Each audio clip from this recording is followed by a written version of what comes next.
Mugoroba mwiza nshuti bakunzi ba Ishya News TV no mwanya w'amakuru ari kuvugwa mu Rwanda ndetse no hanze yarwo. Reka tuyahere mu Rwanda ariko nimba utarakanda subscribe ugira uyikande ukande share usharinge n'inshuti zawe uduhereze n'igitekerezo icyifuzo cyangwa uduhereze ubutumwa bugufi muri comment hanyuma ukande like. Reka tuyahere mu Rwanda ahari inkuru ivuga ko President Paul Kagame yahaye imbabazi abantu batanu aribo Brigadier General Retired Fred Muziraguharara, Lieutenant Colonel Retired Robert Nkusi, Dylan Belata Mete, Kanamugire Emmanuel, Mujamaria Devota. Iteka rya President ryasohotse mu igazeti ya leta kuwa mbere tariki ya 13 Mata 2026 rigaragaza ko abahawe imbabazi bari barakatiwe igifungo kitageze ku myaka 2 cyangwa baraciwe ihazabu. Bahamwe n'ibyaha birimo gutanga sheki zitazigamiye n'umufatanyacyaha mu gukoresha nabi umutungo ufitiye rubanda akamaro. Dylan Belata Mete yari yarakatiwe gufungwa umwaka no gutanga ihazabu ya miliyoni 1.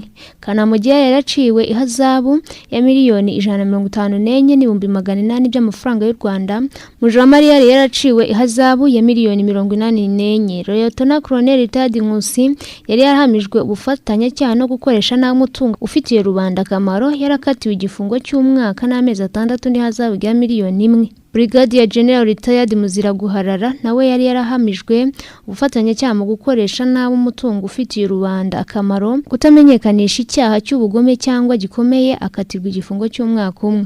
Reka makuru yacu tukomeze kuri inkuru ivuga ko inteko rusange y'abadepite yatoye amategeko yemera kwemeza burundu amasezerano y'inguzanyo zarenga miliyoni 430 z'amadolari u Rwanda rwemerewe na banki zitandukanye nk'ikigega mpuzamahanga gitsura amajyambere ngo ruyifashishe mu guteza imbere urwego rw'ingufu, guhanga imirimo no kuzamura ibikorwa remezo by'ubwikorezi n'ubukerarugendo. Wemejwe ku wa mbere nyuma yo gutora icyo cyemezo ku bwiganze bw'amajwi menshi. Watowe nyuma yo kumva ibisobanuro byatanzwe n'umunyamabanga wa leta muri Minisiteri y'Imari n'Igenamigambi ushinzwe imari ya leta Kabera Godfrey wari uhagarariye guverinoma. Inguzanyo nini muri izo ntiyarenga miliyoni 213 z'amayero azatangwa na banki ya Standard Chartered n'indi y'ikigo cy'imari cyitwa Societe Generale. Izishingirwa n'ikigega mpuzamahanga gitsura amajyambere n'inguzanyo izishyurwa mu gihe cy'imyaka 15 ihazatangira kwishyurwa nyuma y'imyaka 6. Naho kandi mandi makuru rwego rw'igihugu rw'ubugenzacyaha RIB rwatangaje ko rwateye muri yombi umunyamabanga nshingwabikorwa w'umurenge wa Bugarama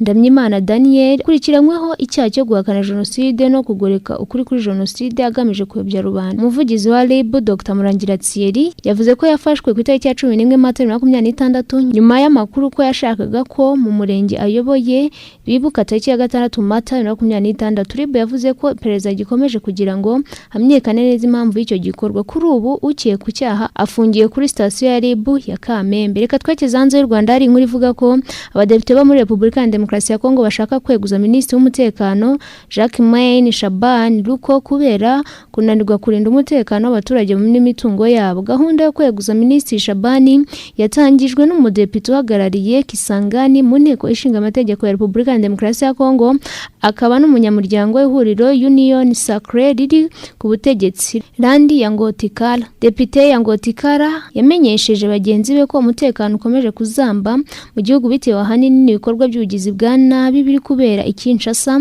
no mu yindi mijyi mikuru igize igihugu. Uyu mudepite yatangaje ko Minisitiri Shabani atagifitiwe icyizere, amusaba kwegura mu gihe kitarenze amasaha 48 guhera ku itariki ya 13 Mata 2026 agashyikiriza President Felix Tshisekedi ubwegurege. Buteganyijwe ko abadepite bazajya impaka kuri gahunda ya depite Yangotikata yo kweguza Minisitiri Shabani banzure niba agomba kwegurwa cyangwa kuguma mu nshingano. Depite Yangotikara akomeje ubukangurambaga muri bagenzi be kugira ngo bashyigikire gahunda. Yemeje ko amaze kubona imikono y'abarenga 50 bamushyigikiye. Reka dukomeze amakuru yacu tubabwire ko umujyi wa Kobo muri Sudani y'Epfo wongeye gufatwa n'ingabo zo ku ruhande rutavuga rumwe n'ubutegetsi nyuma y'ukwezi kumwe ugenzurwa n'ingabo za leta. Ni nyuma yo kwirukanwamo n'Izaliek Mashari wahoze ari Vice Perezida wa kiriya gihugu kuri ubu afunzwe. Amakuru avuga ko kwa mbere tariki ya 13 aribwo ingabo zo mu mutwe wa SPLA-IO wa Mashari aribwo zisubije umujyi wa Akobo. Amafoto n'amashusho yakwirakwijwe ku mbuga nkoranyambaga zo muri Sudani y'Epfo yerekana ziriya nyeshyamba zamaze kwigarurira uriya mujyi, aho amagana y'urubyiruko rufite intwaro rugaragara ruririmba kandi rubyina bishimira intsinzi. Umuvugizi w'iriya shyaka rya n'ubutegetsi yatangaje ko bateje igihombo gikomeye ku butegetsi, anatanga urutonde rw'imodoka za gisirikare bafashe. Uyu kandi yavuze ko igitero cyatangiye saa 12:15 mu gitondo ku wa mbere kandi ko kitamaze iminota irenga 50 mbere y'uko Akobo ifatwa burundu. Kugeza ubu ntacyo ingabo za leta ya Sudani y'Epfo ziratangaza ku ifatwa ry'uriya mujyi, ariko Akobo yongeye gufatwa n'abarwanya ubutegetsi. Ni igihombo gikomeye ku mutwe wa SPLM uyobowe na Perezida Salva Kiir. Akobo yongeye gufatwa mu gihe cy'icyumweru gishize guverineri wa leta ya Jonglei Leik Gali Koko yari yasuye uriya mujyi agasezeranya abaturage kugarura umutekano no gusubizaho serivisi z'ibanze. Ubuyobozi bwa leta kandi bwari bwasabye abaturage n'imiryango itari iya leta gusubira muri uwo mujyi nyuma y'igihe barawuhunze. Reka amakuru yacu tuyakomeze ku nkuru ivuga ko Minisitiri w'Ingabo muri Arabia Saudite yatangaje ko Pakistani yaboherereje ingabo n'indege z'intambara mu gukomeza gukaza umutekano no guhangana n'ibitero bya Riyadh bakomeje kugabwaho na Iran. Izi ngabo n'izi ndege byageze mu kigo cya gisirikare cya King Abdulaziz Airbase ku itariki ya 11 Mata na 2026 mu rwego rwo gukaza umutekano, guhuza ibikorwa bya gisirikare, gufasha iki gihugu kwitegura umwanzi no kubungabunga umutekano muri aka karere. Pakistani yohereje ingabo Arabia Saudite mu murongo w'amasezerano y'ubufatanye mu bya gisirikare ibihugu byombi byagiranye muri Nzeri 2025. N'amasezerano avuga ko niba Arabia Saudite itewe bisobanuye gutera Pakistani, bikaba uko nabyo mu gihe Pakistani bagabwe bitero.